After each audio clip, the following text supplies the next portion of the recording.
আসসালামু আলাইকুম। আপনারা সবাই কেমন আছেন? আমি আলহামদুলিল্লাহ ভালো আছি। অনেকদিন পর একটা ভিডিও নিয়ে আসলাম। আসলে ওইভাবে আগের মতো ভিডিও দেওয়া হয় না। তো সব মিলিয়ে একটু ব্যস্ত।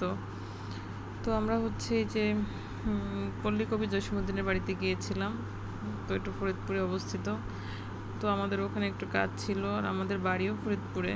তো সেখানে গেলাম। তারপরে ওখান থেকে একটু ঘুরতে ওখানেই গিয়েছিলাম।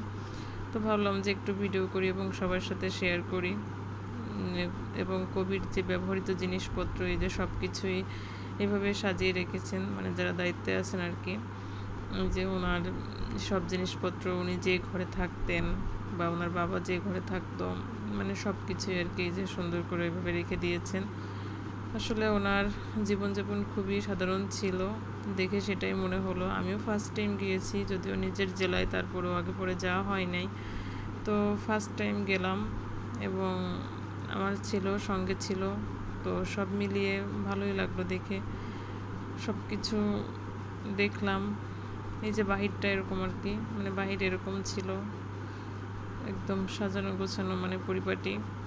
খুবই সিম্পল জীবনযাপন, একদম সাধারণভাবে, মানে কোনো বিলাসিতা বা অন্য কোনো কিছুই আমি দেখলাম না। আসলে কবিদের জীবনযাপনই অন্য রকমের, একদমই মানে সাধারণভাবে জীবনযাপন করতেন। সব কিছু, যে কটা ঘর ওনাদের, সব কিছুই যে আমি একটু একটু করে ভিডিও করেছি।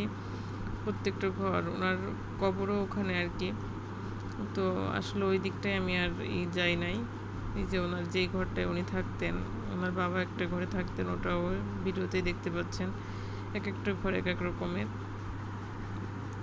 তো এই যে সবগুলাই ভালো লাগলো এবং অন্য রকমের একটা পরিবেশ, খুবই সুন্দর। অনেক দিন পর তো ভাবলাম যে সবার সাথে একটু শেয়ার করি এবং সবাই আসলে দেখবে। অনেকেই যারা আছে ওইখানকার তারা তো সরাসরি দেখবে, অনেকে আবার ওখানে গিয়েও দেখে দূর থেকে।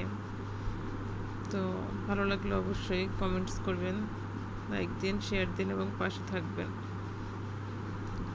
আসলে আমি ওরকম ইউটিউবে মানে ভয়েস দেওয়াটা ওরকম না আমার, তো দিতেও পারি না। কম বেশি যতটুকু আমি দিতে পারি চেষ্টা করি। ভুল ত্রুটি অবশ্যই ক্ষমার দৃষ্টিতে দেখবেন। যে ওনাদের যে পরিবারের সবার মানে ছবিগুলা, সেইগুলাই আর কি করে রেখেছি।